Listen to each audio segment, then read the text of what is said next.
qu'est-ce que tu réponds aux gens qui te reprochent d'utiliser ton frère autiste sévère pour faire des vues sur les réseaux? Bah, que c'est leur opinion, qu'ils ont le droit, que je le comprends, qu'on ne peut pas plaire à tout le monde ni être d'accord pour tout, et que bah, si eux ils s'arrêtent à cette image-là, c'est leur choix, et bah regarde pas en fait si le contenu te dérange. Je pense qu'il y a assez de contenus divers et variés sur tout réseau confondu pour pas s'infliger des choses qu'on n'aime pas. Maintenant, vraiment, ce que je te dis, je peux comprendre hein, que tu aies cette image et qu'elle te déplaise. Moi, j'estime que je respecte l'image d'Enzo et qu'il a sa place et que sans ce qu'on fait tous les deux, bah, il serait pas capable de la faire tout seul, cette place. Donc, voilà. Salut à tous et bienvenue sur un nouveau témoignage car comme chaque dimanche à 16h, je reçois un nouvel invité pour parler de tout sans tabou. Et d'ailleurs, n'oubliez pas de vous abonner à la chaîne, de liker les témoignages parce qu'ils ont tous besoin d'être vus, d'être entendus et d'être soutenus. Et aujourd'hui, ce dimanche, je reçois Charlotte. Enchantée. Comment tu vas, Charlotte? Très bien, et toi? Bien, ça va? À l'aise? Oui. Prête? T'as un peu l'habitude aussi de faire des interviews. Oui. C'est un peu ton métier aujourd'hui. Oui. Parce que toi, du coup, Charlotte, tu es créatrice de contenu. Ouais. Et tu sensibilises aussi autour d'un sujet très spécifique. On va en parler juste après. Mais avant ça, est-ce que tu peux nous balancer ton thème? Alors, moi, c'est Charlotte. Je sensibilise à l'autisme sévère sur mes réseaux et je vais vous expliquer comment et pourquoi dans Thème. Qu'est-ce que vous ressentez ?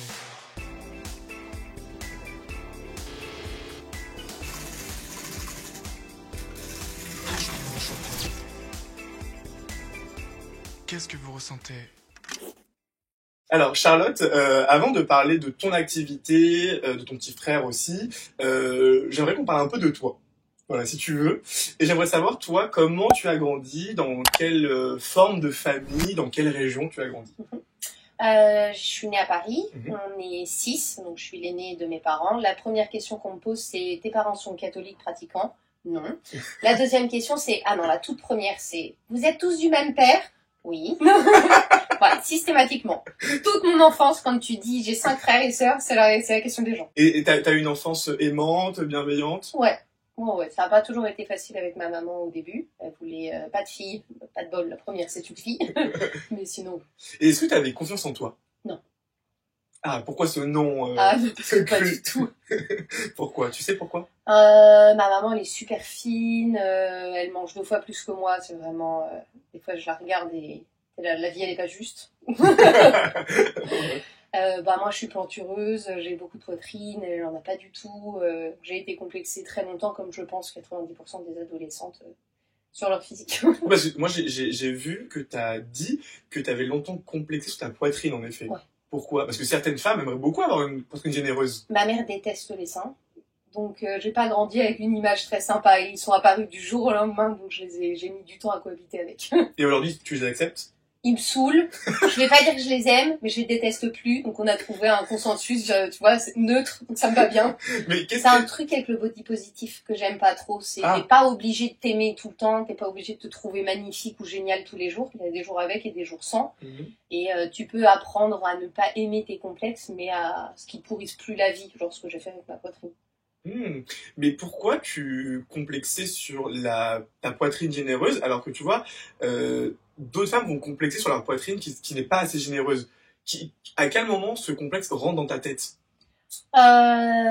Déjà, j'étais la seule à en avoir au démarrage au lycée. Donc les filles, quand tu te changes dans les gymnases, tu as des commentaires, probablement parce qu'elles sont jalouses mais extrêmement méchants.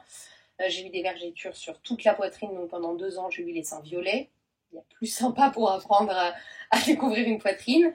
Le regard et le comportement des garçons a changé et c'était hyper dur. Donc t'as tout ça, enfin c'est lourd, une poitrine au sens propre, pas au sens figuré. Et comment t'as appris à les accepter? Ils sont là, ils vont pas partir, donc à un moment donné, soit je passe sur le oui, t'aurais pu les réduire, ouais. J'ai vraiment envisagé, parce que j'ai une copine qui l'a fait, pour le coup elle a enlevé 800 grammes par sein et elle s'est retrouvée avec les mêmes que moi, donc à sa place, je l'aurais fait aussi. Mais quand tu as des enfants, tu as des grosses chances de récupérer ta taille de poitrine initiale. Donc payer, souffrir pour que derrière ils reviennent, si je dois le faire, ça sera après avoir fondé une famille. Et sinon aussi, Charlotte, tu dis que tu as connu une relation toxique. Alors pourquoi toxique selon toi? Parce que déjà, c'est un mot qui est vachement à la mode sur les réseaux, donc j'aime pas trop l'employer, mais ça a été un pervers narcissique. Comment tu sais?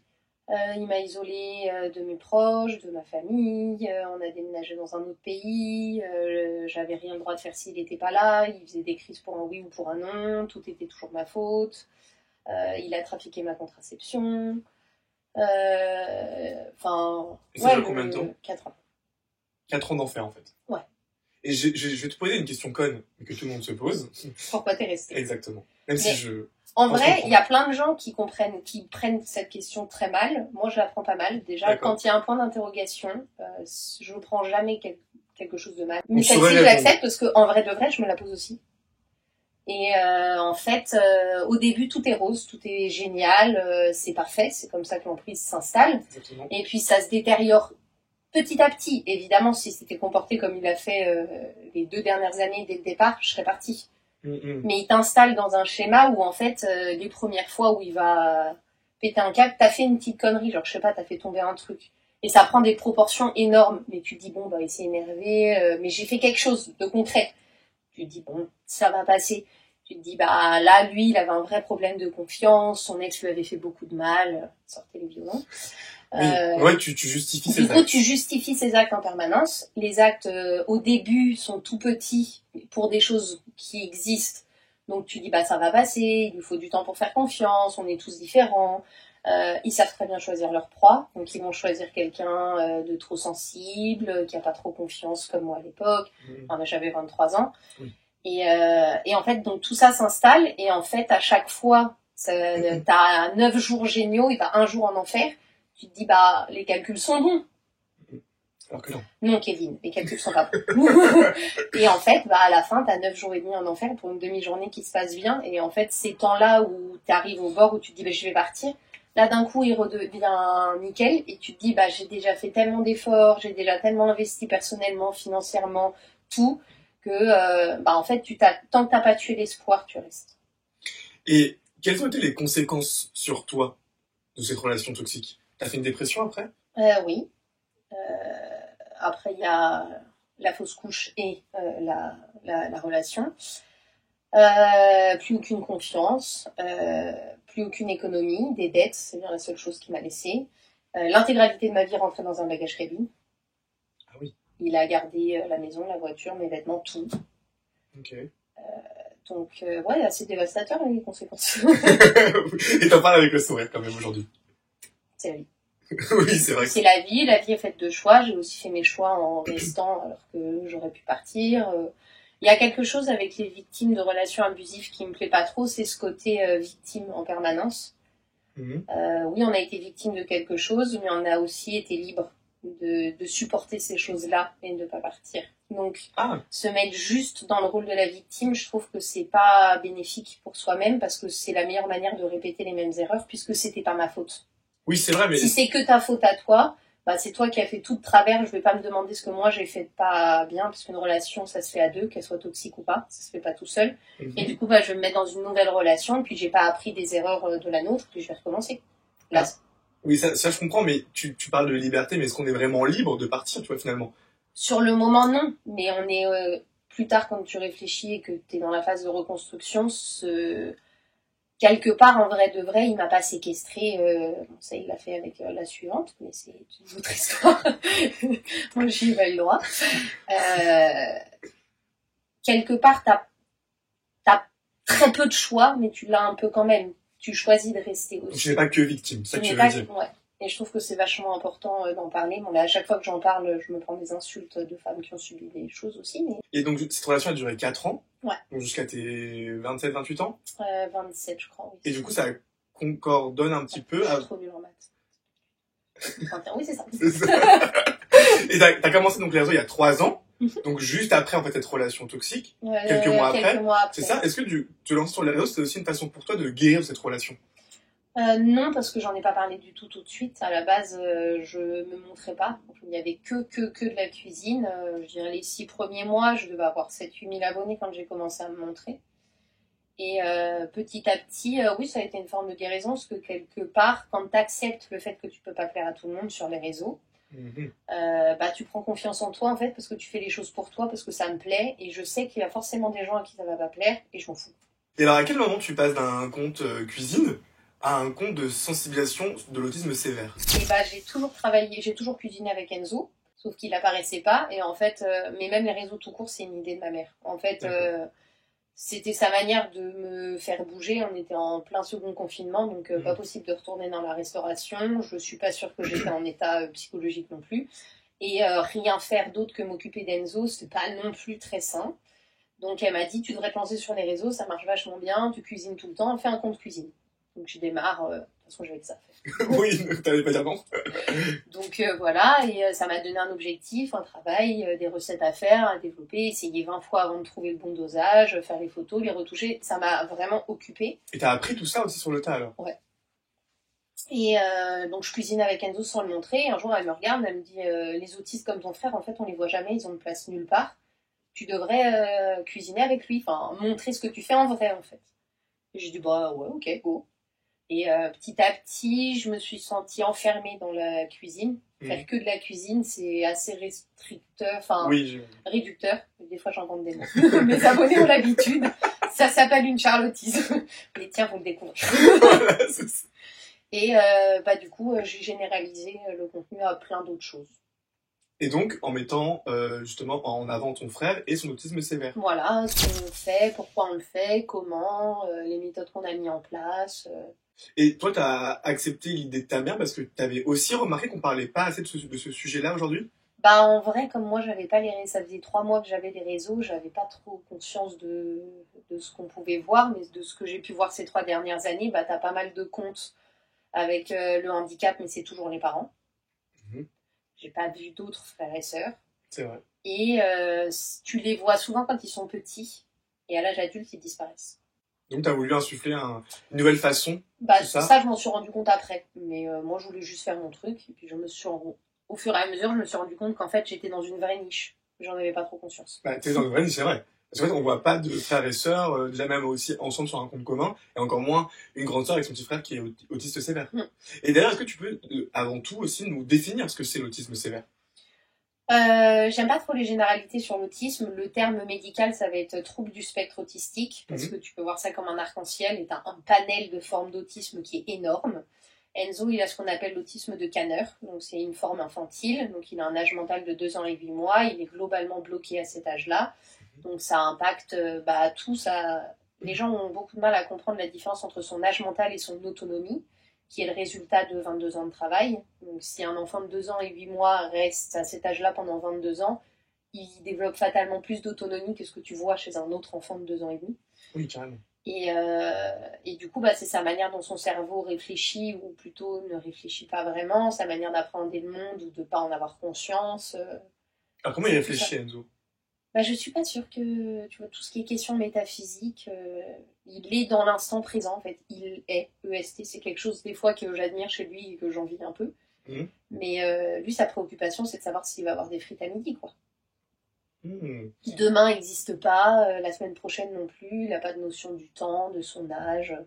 Il connaît son âge parce qu'on lui apprend bêtement pendant 3 mois tous les ans.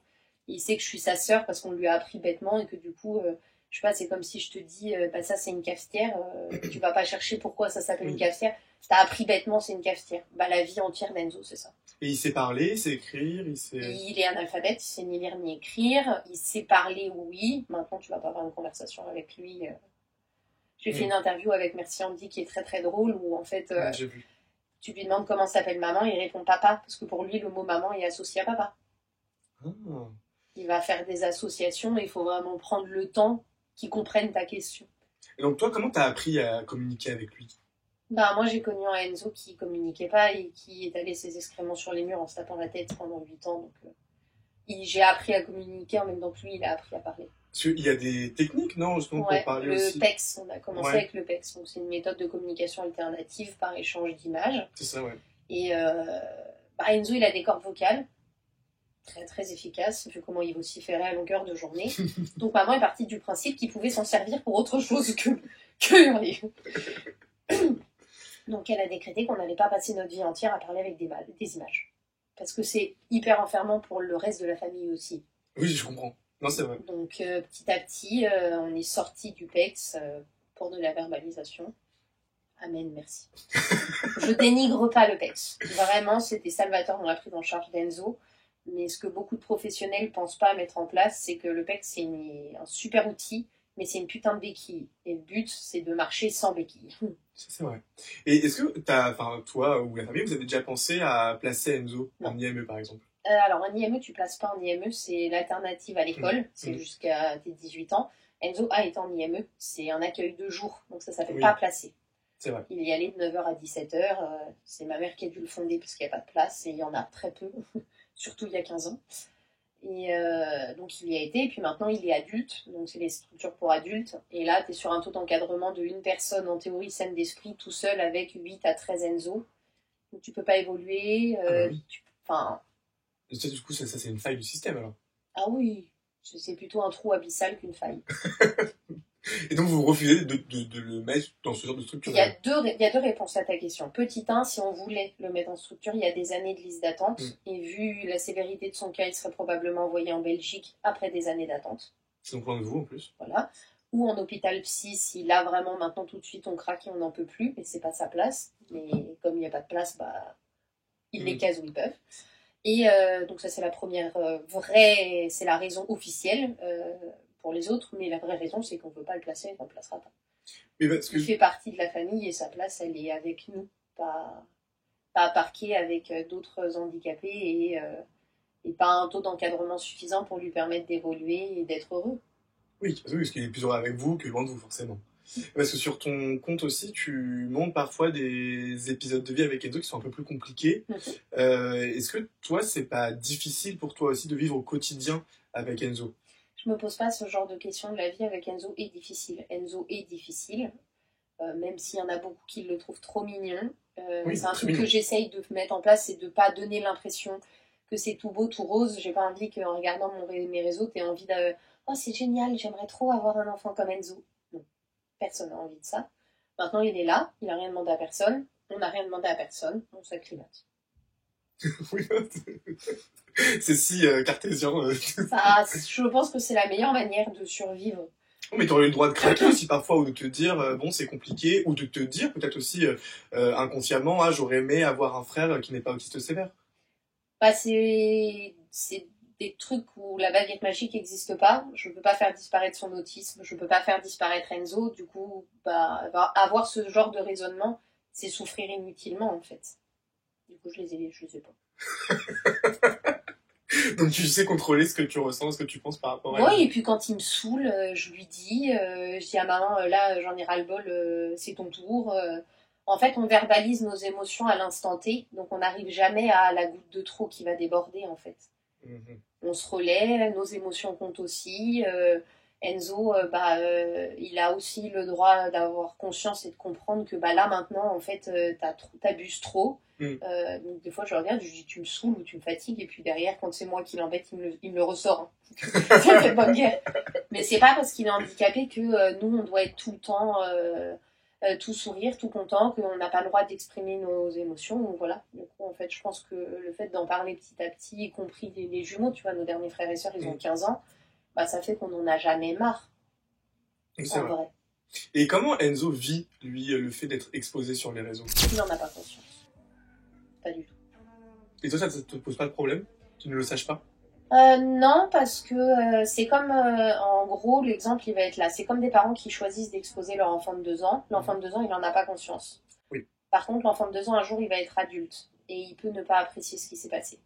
C'est là où je suis mitigée sur l'exposition des enfants sur les réseaux. Je comprends. Enzo, il sera comme ça pour sa vie entière. Donc jamais il va pouvoir te dire quoi que ce soit il va jamais, c'est pas pouvoir me dire, mais il va jamais en avoir conscience, il peut jamais en souffrir. On préserve quand même son image, tout ce qui est crise ou moment trop difficile, je l'expose pas parce que c'est pas une bête de foire. Maintenant, c'est pas parce qu'il est lourdement handicapé qu'il a pas une place sur les réseaux, qu'il a pas une place dans la société tout court. Et du coup, montrer ça, c'est important, je trouve. Et lui, après, il regarde mes vidéos et il rigole tout seul en se regardant. Et ça a fait faire d'énormes progrès à son articulation, on n'y avait jamais pensé. Mais en fait, il va regarder les vidéos où je l'ai fait articuler 4 fois la même phrase parce qu'il ne le fait pas comme il faut. Et en regardant la vidéo, en rigolant, il va me sortir la phrase impec. Et moi, je le regarde comme ça, je fais genre, il se fout de ma gueule. Donc ça l'aide aussi en fait. Donc, voir les vidéos l'aide. C'est pas les réseaux qui l'aident, parce qu'il n'en a pas conscience. Oui.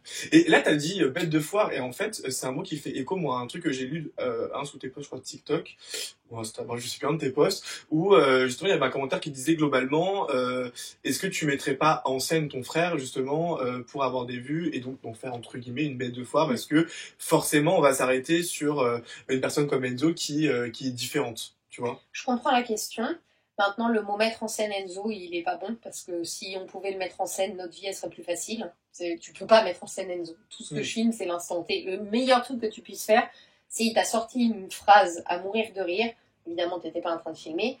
Tu sors ton téléphone et là, tu lui dis, t'as dit quoi Enzo? Répète. Et là, il est capable de te ressortir la phrase. Alors ça, je comprends, mais moi, la question, c'était plus du sens où, qu'est-ce que tu réponds aux gens qui te reprochent d'utiliser ton frère autiste sévère pour faire des vues sur les réseaux? Bah, que c'est leur opinion, qu'ils ont le droit, que je le comprends, qu'on peut pas plaire à tout le monde ni être d'accord pour tout, et que bah, si eux ils s'arrêtent à cette image-là, c'est leur choix, et bah regarde pas en fait si le contenu te dérange. Je pense qu'il y a assez de contenus divers et variés sur tout réseau confondu pour pas s'infliger des choses qu'on n'aime pas. Maintenant, vraiment, ce que je te dis, je peux comprendre hein, que tu aies cette image et qu'elle te déplaise. Moi, j'estime que je respecte l'image d'Enzo et qu'il a sa place et que sans ce qu'on fait tous les deux, bah, il serait pas capable de la faire tout seul, cette place. Donc, voilà. Alors, est-ce qu'en 2 ans, si on parle juste de l'autisme, tu sens qu'il y a une vraie ignorance autour du sujet et que tu informes vraiment les gens? Ah, il y a une ignorance énorme en France sur le sujet. Elle est vraiment abyssale. Ah oui. Oui. Et est-ce que les gens sont réactifs, te posent des questions, tu leur apprends des choses? Les gens posent des questions, les gens disent la question numéro 1, c'est quoi le talent dans quoi Enzo il est super intelligent puisqu'il est autiste. Cette question, il n'y a pas une journée où je ne l'ai pas. Donc c'est bien la preuve que les préjugés ont la vie dure. Mais d'un autre côté, il n'y a pas grand-chose qui est mis en place pour sensibiliser le grand public. Donc fatalement, ils ont l'image qu'ils ont. T'as énormément de familles même qui me disent bah en fait là j'ai une amie qui est en plein parcours de diagnostic, elle vient d'avoir la réponse, l'hôpital il lui donne le petit papier, il est autiste sévère, probablement sans déficience, puis il rentre chez toi. On lui a pas proposé de parcours, de choses à mettre en place, rien.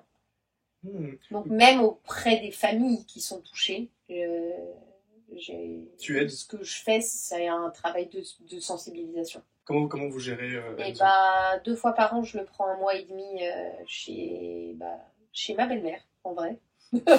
Qui est très gentil d'accepter. Parce que du coup, Mathias vivait chez elle. Elle s'est retrouvée avec moi en plus. Et puis 3 mois dans l'année Enzo. Donc comme ça fait une vraie coupure pour mes parents et les jumeaux. Ils ont une vraie vie, une vie normale. Ils ont plus de temps pour les derniers. C'est un point Enzo dans sa vie? Dans la vie, Enzo, c'est un poids, bien sûr. Il faut le surveiller tout le temps. Il y a des nuits entières où il fait de la merde, donc il vient réveiller. Non, Enzo, c'est un poids, bien sûr. Et j'ai aucune honte à te dire. Et ça ne veut pas dire que je l'aime pas. Ça veut juste dire que je suis réaliste. Oui, t'as raison de préciser ça, parce que ça... J'ai des messages. on se connaît. C'est vrai que oui, j'avais vu aussi quelques posts de toi où t'expliquais que les nuits étaient dures parce que Enzo, te réveille la nuit, n'arrive pas à dormir, donc lui, il vient te réveiller. Il a des cycles de nuit pas forcément stables. Donc déjà, là, maintenant, ça va beaucoup mieux. Hein. Pendant 12 ans, il a fait ses nuits comme un nouveau-né. Je sais même pas comment ma mère, elle est encore en vie, en vrai. Ah oui, d'accord. Et du coup, en fait, il se réveille et il fait du bruit, il vient réveiller maman, il vient de sa fenêtre ou il déboule dans ma chambre. Et là, le truc qui me pèse le plus quand je parle des nuits, c'est les centaines de conseils hyper gentils, hein, mais non sollicités. Mettez-lui une télé, faites ci, faites ça. Non, en fait. Sinon, il dort pas du tout pour rester devant l'écran. C'est pas une solution de... Et c'est dû à son autisme, le fait qu'il ne dorme pas? Les troubles du sommeil, c'est très très fréquent chez les autistes. Et après, c'est vous lui donnez pas de mélatonine. En fait, tu fais une prise de sang. Si ton taux de mélatonine est bon, ça ne sert à rien de donner de la mélatonine. Enfin, voilà. Tu leur expliques à ces gens aussi? Ouais, j'explique. Je sais que c'est hyper bienveillant, mais des fois, ce qu'ils réalisent pas, c'est que sur la même journée, en avoir 200 qui te disent la même chose. Je partage notre expérience. Je partage, quand je pose une question, j'adore avoir des réponses. Quand je pose pas de questions, Tu as pas de questions, du coup aussi. bah, c'est délicat parce que c'est les réseaux, tu vois, et ça part d'un hyper bon sentiment. Mais par exemple, sous une vidéo, regarde vite fait les commentaires et si tu vois que le tien, c'est le 200e ou ceux qui corrigent mon orthographe. Alors vous, allez en enfer. Parce que je suis dysorthographique, les fautes, il y en a très souvent, très probablement tous les jours. Ça s'appelle une charlottise. Tout le monde en rigole. T'as ceux qui te répondent en rigolant. Et là, tu vois, genre, j'ai fait un placement de produit pour les compléments alimentaires d'Enzo. J'ai pas écrit complément, j'ai écrit compliment. J'ai eu des messages à mourir de rire. J'adore. J'adore. Par exemple quoi? C'est sûr que donner des compliments tous les matins, ça rend de meilleure humeur. C'est bon pour les intestins. Et en plus, les premiers messages, en fait, moi, comme j'ai pas vu ma faute, je comprends pas pourquoi les gens m'écrivent ça. Au bout du 10e, je me dis, je vais revenir à ma story, puis j'essaye de me concentrer. Je fais, ah oui. C'est drôle. Oups. Et là, tu vois, c'est super drôle. Si vous voulez, si ça vous démange de corriger quelqu'un, faites-le, mais de manière drôle. Alors, dans ce même esprit, tu reçois aussi des commentaires ultra négatifs ou des messages de haine envers toi ou Enzo? Oui. Quoi comme message par exemple? J'ai été faire un dîner en amoureux, j'en ai plein qui m'ont dit tu devrais avoir honte de le laisser tout seul. Là, bah, je suis revenue, j'attends, j'en collecte quelques-uns avant de faire un post. C'est t'abandonnes Enzo, ta place est en enfer, tu devrais mourir. Ah, j'en ai eu une aussi, je mangeais des courgettes au mois de janvier, donc je vais aller brûler en enfer. Ah non, mais t'as des raisons pour tout, n'importe quoi. Vraiment tout le temps. Ah, mais c'est violent. Les réseaux sont violents. Oui, les réseaux sont violents. Mais là, c'est violent parce que du coup, aussi, ils t'attaquent toi, mais ton petit frère également. Les attaques sur Enzo, il y en a très peu. Okay. Directement, les gens ont un minimum de décence, Ah vraisemblablement. bon? J'ai dit un minimum. Je vais en avoir une ou deux qui vont dire qui fait l'imbécile pour les vues. Là, c'est juste des gens qui sont bêtes. Et il y en a plein qui font les idiots sur les réseaux pour des vues, donc je peux comprendre la méfiance. Tu le prends pas mal? Non. Ces commentaires? Non. T'as mis une distance entre toi et les commentaires? Oh oui. Donc, du coup, j'ai été harcelée la moitié de ma scolarité, donc j'ai déjà mis une distance entre les commentaires négatifs des gens et moi avant d'être sur les réseaux. En vrai. Ok, oui, je comprends. Donc, t'as été conditionné bien avant les réseaux de pas prendre en considération ce qu'on peut dire de mal de toi ou de ton petit frère. C'est ça. Ça, c'est vraiment un truc, c'est le point positif de sa déficience sévère, c'est son innocence et sa candeur. Ça te redonne foi en l'humanité, presque. Oui, c'est vrai. Donc ça, c'est vraiment, je dirais, le seul point positif. Et il y a aussi une vidéo que tu as postée récemment sous la douche. C'est ça, où tu donnais la douche à Enzo. Et pareil aussi, il y a eu des critiques un peu négatives C'est du voyeurisme, mais on voit pas Enzo. On ne voit que moi. Et à un moment donné, si je montre pas ce qu'on met en place pour la douche, si tu me vois juste moi en train d'expliquer, c'est pas aussi parlant. Oui. Tu vois, c'est pas comme si j'avais mis Enzo en le floutant intégralement. Tu vois, je l'ai envisagé, mais je trouvais ça trop voyeuriste, justement. Oui. Donc j'ai concentré que sur moi, t'as pas besoin de voir autre chose, en vrai. Oui. T'as ceux qui ont dit, parce que t'entends mon conjoint, genre, ah, mais Mathias, il le voit tout nu aussi, oh. Mais Mathias donne la douche à Enzo aussi, en fait, on se relaie, justement, pour... C'est quelque chose sur lequel il sera jamais autonome à 100%, pour plein de raisons. Il adore jouer avec l'eau. Faut quand même toujours vérifier qu'il fasse l'intégralité du corps, parce que sinon, il a la bistouquette clean de chez Clean et les pecs. Le reste du corps n'existe pas. Ça dépend des jours, tu vois. Il y a des jours, il va faire les épaules, mais pas les bras. Le lendemain, il fait que ses jambes, il fait pas le haut. Enfin, on est tout le temps obligé de le surveiller. Et du coup, la nudité avec Enzo, c'est pas tabou. Parce qu'il a besoin d'aide, en fait, et ça serait hyper malsain que ça soit tabou. Oui. Donc, que ça soit les bénévoles, que ça soit moi, que ça soit Mathias, que ça soit notre sœur de 15 ans. Alors ça, il y a des Marie-Germaine qui ont été offusquées que notre sœur de 15 ans voit Enzo nu. Notre père, notre mère, en fait, Enzo, il a aucune pudeur. Enfin, tu vois, quand Enzo, il est tout seul avec moi, si je dois aller me doucher, je peux pas le laisser tout seul. Il y a un tabouret, il s'assoit à côté. Si tu rentres, ça doit être assez bizarre à voir, il met sa tête devant sur la vitre, donc t'as l'impression qu'il regarde là, pas du tout, en fait il regarde l'eau couler sur la vitre et il est content. Et moi je le vis pas mal parce que je m'en fous, je sais que ça, sur ça c'est comme si t'étais gêné de la nudité d'un enfant de 2 ans. Oui, c'est vrai. Malheureusement, les gens qui tombent sur juste cette vidéo-là n'ont pas aussi conscience de tout Bien ça, sûr. et peut-être ne savent même pas que ton fils... Ah non, pas toi aussi, hein. Ça suffit. ne savent pas, pardon, que ton petit frère est atteint d'autisme aussi, Bien sûr. tu Mais vois. c'est pour ça que sur toutes les vidéos, c'est un truc qu'on me dit souvent. T'écris Pourquoi est-ce que autiste. t'écris autiste sur toutes les vidéos? Tu le stigmatises, nanana. Non, c'est parce que les vidéos, elles font beaucoup plus de vues que j'ai d'abonnés. Mhm. Donc les gens, ils peuvent pas savoir. L'autisme, c'est un handicap invisible. Donc si tu le dis pas, bah, à un moment donné... Bah, invisible, Enzo, on peut le percevoir aussi, comment il se... Ou c'est considéré comme un handicap invisible. Si tu tombes juste sur une vidéo où il est en train de boutonner sa chemise, Oui, tu vas peux- pas le voir. Tu Non, vas c'est juste te dire, mais il est con, pourquoi il met 10 plombs à mettre un bouton? Oui, c'est vrai, t'as raison. Tu vois. Non, c'est vrai. Et ça serait normal de se poser cette question. Et c'est quoi la suite alors pour ce compte Enzo et Charlotte? Comment tu le vois? Continue comme ça. T'as des concepts de vidéos encore pour sensibiliser un maximum autour de l'autisme? Ou t'as envie aussi toi de te développer personnellement sur ce compte? Pour le moment, je sais pas trop. J'ai démarré YouTube pour pouvoir aborder plus en profondeur des thèmes spécifiques ou des mini-vlogs qui permettent de mieux voir qu'une vidéo de 30 secondes. Mhm. Ce que c'est au quotidien et le poids que ça peut représenter au quotidien, même si nous, on le vit plus comme un poids parce qu'on a intégré Enzo dans plein de trucs. Mhm. Je veux parler de trucs plus spécifiques et pourquoi pas, je sais pas trop comment l'amener, mais plus parler de la relation abusive, de fausses couches, enfin démocratiser des sujets qui sont encore tabous et qui devraient pas l'être en fait. Alors, Charlotte, comme tous mes invités, je vais te soumettre à un petit jeu. C'est ce que j'appelle tout bêtement ma roue de l'émotion. En fait, c'est une vraie théorie en psychologie qui associe une couleur à une émotion. Moi, j'ai un peu simplifié tout ça et en conservant comme leur théorie, j'ai réassocié une couleur à une émotion. Ce qui va se passer, tu vas devoir tirer la roue quand je te le dis et je vais te lire l'émotion sur laquelle tu es tombé et la couleur sur laquelle tu es tombé qui est associée du coup à l'émotion. Et tu vas devoir me dire spontanément à quoi cette émotion te renvoie. Ça peut être en lien avec toi, avec Enzo, avec tout ce qu'on vient de se dire là maintenant, ce que tu veux, mais spontanément, on va me dire à quoi ça te renvoie, tout simplement. Tu peux tirer la roue. Vas-y, tu peux y aller fort. Parfait.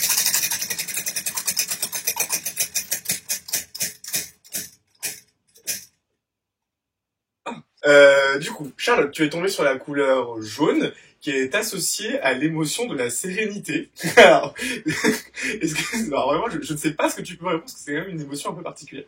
Mais si je te dis sérénité, à quoi tu penses? Je trouve que ça me correspond plutôt bien. Ça correspond à mon contenu. Je suis en paix avec moi-même maintenant, avec mon corps, mon vécu, Enzo, ma vie à l'heure actuelle. Du coup, pour moi, c'est ça la sérénité. C'est la tranquillité d'esprit. Et est-ce que tu aurais encore des choses à guérir selon toi, te concernant? On a toujours un truc à guérir, ça serait prétentieux de dire non. Alors lequel? Mais en vrai de vrai, plus trop. Ok. Je pars de tellement loin. Alors qu'est-ce qui manque à ta vie, peut-être un petit plus, pour que tu sois vraiment là sereine et que tu sois tranquille, ou tu dises bon là c'est bon, j'ai vraiment franchi aussi un nouveau step? Là, on cherche à acheter un terrain de chez mes parents et d'Enzo, d'avoir un vrai chez nous, parce que soit on le vit très bien, c'est pas un problème. On est soit chez ma mère, soit chez la sienne. Sauf que j'ai 31 ans et on veut une famille, donc c'est pas dans 10 ans qu'on va s'y mettre. Donc tu seras encore plus heureuse quand tu auras eu ce terrain. Quand j'aurai mon terrain et du coup mon chez moi et que on pourra fonder notre famille. Et si on posait la question à Enzo, bon, t'as compris, je m'entends, tu penses que lui, il est serein tout le temps, du coup? Tout le temps, non. Parce que quand on le met dans des phases d'apprentissage, on est dur avec lui et justement, on le pousse dans ses limites. Donc là, il n'est pas serein. Mais en gros, ce que des fois, on me dit, genre, vous avez été super maltraitant avec Enzo, vous êtes validiste, vous êtes psychophobe, et je vais aller chercher des définitions dans le dictionnaire de mots à cause des haters. Dans le fond du fond, je comprends ce qu'ils veulent dire. Et quelque part, ils ont raison. Dans l'enfance d'Enzo, tu peux dire que c'est de la maltraitance, si c'est la manière dont tu veux voir la chose. C'est vrai, parce qu'on l'a mis volontairement dans des situations hyper problématiques, en sachant qu'il allait faire des crises, mais pour travailler ces problèmes, pour que ça devienne plus des déclencheurs de crise. Donc pendant une bonne dizaine d'années, je pense que Enzo, il a été tout sauf serein. Maintenant, si c'est pour que le reste de sa vie soit plus agréable, parce qu'avoir peur de absolument tous les bruits que t'entends, c'est pas une vie. Sauf si tu veux rester enfermé dans ta maison où tu sors jamais. C'est pas trop l'objectif qu'on avait. Du coup, je pense que tu t'épuises et à terme, tu le places parce que c'est plus vivable, en fait. Et maintenant, je pense qu'on a trouvé un bon équilibre parce que les plus gros apprentissages difficiles ont été faits. Et maintenant, ouais, il est serein 80% du temps. Et comment un autisme sévère comme Enzo traduit ses émotions? Comment il les exprime? Tant que t'as pas travaillé, en se faisant du mal. Ils vont se taper, ils vont se mordre, ils vont se jeter par terre, ils vont s'éclater la tête contre un mur. C'est leur manière de gérer la frustration, une émotion trop forte, la peur d'un changement, d'une inconnue. Une automutilation chez les autistes, mais pas que sévère, c'est un mode de communication qu'il faut que tu enrayes et que tu donnes une autre alternative. Et Enzo aujourd'hui se fait encore mal comme ça ou il a appris quasiment à ne plus faire? Vraiment, quasiment plus du tout. Alors comment il te le fait comprendre quand il est énervé ou quand il est heureux ou... Tu me saoules, j'en ai marre, j'ai pas envie. Ça veut pas dire qu'on respecte son émotion. On lui dit là t'as commencé, t'es obligé de finir, c'est la vie, on fait pas que ce qu'on veut, même toi. Mais il le dit, on lui a appris à le dire. Et c'est quoi l'avenir pour Enzo? En vrai, là maintenant il est stabilisé et c'est continuer comme il est maintenant, c'est travailler plein de trucs de plus sur son autonomie pour qu'il ait le moins besoin de nous possible. Mais aujourd'hui, c'est le reste de sa vie, en fait. Donc, il pourrait pas avoir de travail, de famille? Non. Et ça te fait de la peine? Non. Ou tu Est-ce que tu as besoin d'être heureux ou d'avoir une famille pour être heureux ou un travail non. Il n'en a pas conscience, il n'en a pas la capacité. Même dans un ESAT, son taux de concentration est de 14 minutes et demie. Allez, 30-40 sur une activité qu'il aime bien et qu'il maîtrise, mais il n'est pas... Ce que des fois les gens disent en disant « Oh, les méchants capitalistes », une entreprise qui va embaucher des gens en ESAT, elle a un but de rentabilité. C'est une entreprise, c'est pas une association à but non lucratif. Enzo ne peut pas rentrer... Enzo, il pourrait jamais être productif. Des fois sur TikTok, il pourrait mettre des savons dans des boîtes. Parce que tu crois que c'est épanouissant, ça lui apporterait quoi, lui? Oui, c'est vrai. Il pourrait faire ça 30-40 minutes, grand maximum, et à une vitesse... À 8 heures d'affilée dans une journée. Merci pour toutes ces confessions, ces explications, et ce besoin aussi de nourrir ce compte aujourd'hui. Merci aussi à toi, à vous, de nous avoir écoutés, d'avoir écouté Charlotte. N'hésite pas encore une fois à t'abonner, c'est pas loin, normalement ça va s'afficher à la fin de la vidéo si j'ai bien compris comment fonctionne YouTube. Et n'hésite pas aussi à liker, comme ça, voilà, pouce bleu, pas pouce en bas. Quoique, remarque, je trouve que ça fait aussi une chose dans l'algorithme. Donc, mais ce que tu veux. Les haters ont travaillé voilà. aussi, hein. Voilà. Si tu veux un hater, n'hésite pas à critiquer la vidéo. Non, je rigole, jamais de la vie. Enfin, tu refais ce que tu veux, au pire, je supprime. Bref. Merci à vous. Merci à toi aussi, Charlotte, d'être venue ici. Et je te laisse le mot de la fin si tu veux dire un dernier mot et tu peux le dire à celui, à celle qui te regarde. L'autisme, c'est beaucoup plus vaste que l'image qu'on en a. C'est pas être un petit génie et c'est pas être condamné à être enfermé. Il y a plein de manières de vivre le handicap et la vie est jolie si on prend le temps de regarder le verre à moitié plein. Super. Merci, ciao. Top. Je coupe. Alors maintenant je t'explique. Ça va déjà? Oui. Super. Maintenant je vais... Combien de temps? Qu'est-ce que vous ressentez?